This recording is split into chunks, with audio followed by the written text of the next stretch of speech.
Hi everyone, my name's Amy and I'm a metallurgist. I live in Cardiff, which is in South Wales. Today we're going to be changing the way that paperclips act. To get started, take your paperclip and straighten it out. Now bend it backwards and forwards till it breaks. How long does it take you to break the paperclip?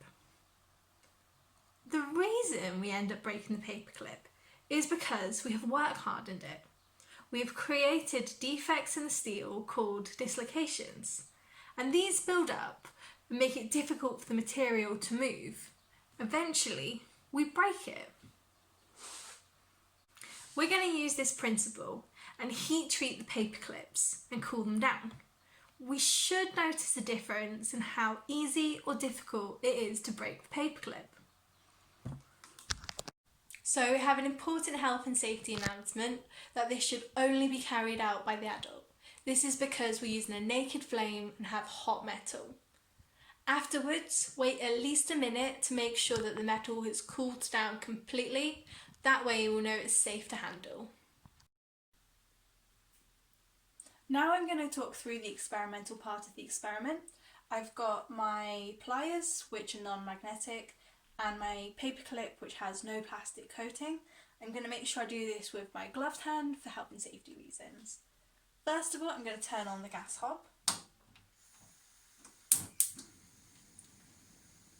And I'm going to hold the paperclip in the flame for about 10 seconds.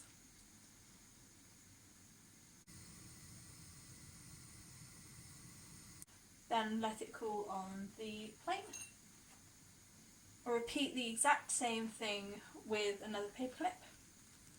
It's really important that you do get the paperclip a uniform colour, the orange colour. This means that it's got to around 700 degrees. And next I'm going to quench it into some water. You want to make sure that you transfer it over quickly and safely. There we go. After a few minutes, the paperclips have both cooled down enough to handle. Here I am bending the water-quenched paperclip, followed by the air-cooled paperclip. Both reached a whopping 700 degrees during the heat treatment. This means that we successfully rearranged the internal structure and carbon positions. But why did we cool them differently? When we cool the paperclip, the structure tries to go back to how it was at room temperature. The air-cooled sample takes longer to cool, and this means that there's still the energy for the internal structure and the carbon to move back to its original position. At the other end of the scale, the water-quenched sample is cooled down so rapidly that the carbon cannot move back, and this distorts the structure, creating defects called dislocations. But why does that matter here? Well, it matters because we end up with the paperclips acting very differently. The air-cooled paperclip is soft, it's easy to bend, and it takes a while to break. When it comes to the water-quenched paperclip, it is more difficult to even bend, but it breaks quicker than the air-cooled paperclip.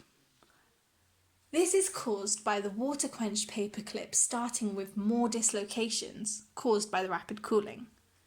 They interact with each other, making the material brittle and snap. The air-cooled paperclip needs to build up these dislocations as we bend it. This is because all of the dislocations were removed during the heat treatment. So, there we have it. We have treated the paperclips in different ways, and they have responded by acting differently. Result.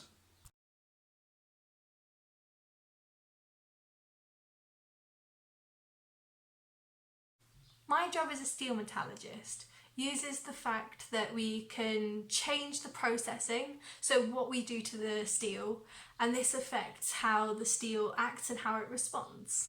This means you can fine-tune the metal so it's perfect for its intended use. It could be in construction, a car, or something a lot more close to home, such as a can of beans or knives and forks.